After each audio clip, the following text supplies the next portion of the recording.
નમસ્કાર ખેડૂત મિત્રો, સ્વાગત છે તમારું ખેડૂત ચેનલની અંદર। આજે તારીખ 4 જૂન 2024 ને વાર મંગળવાર। આજના ઊંઝા માર્કેટ યાર્ડના તાજા બજાર ભાવ। તો ખેડૂત મિત્રો, આજે ઊંઝા માર્કેટ યાર્ડની અંદર જીરુનો રેકોર્ડ બેક સપાટી પર ભાવ 6250 રૂપિયા નોંધાઈ રહ્યો છે। આજે ફરીવાર જીરુમાં એક સાથે 250નો જોરદાર ઉછાળો જોવા મળી રહ્યો છે।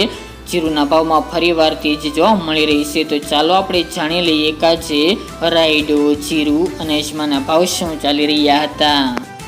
ખેડૂત મિત્રો, આજના ઊંઝા માર્કેટ યાર્ડના ભાવ જોઈએ તો જીરુ 4000 થી 6250 રૂપિયા, વરિયાળી 1000 થી 5500 રૂપિયા, ઈસબગુલ 2526 થી 3011 રૂપિયા, તલ સફેદ 2051 થી 3005 રૂપિયા, સુવા 1000 થી 1911 રૂપિયા અને અજમો 1200 થી 3212 રૂપિયા। તો ખેડૂત મિત્રો, આ તાજના ઊંઝા માર્કેટ યાર્ડના તાજા બજાર ભાવ।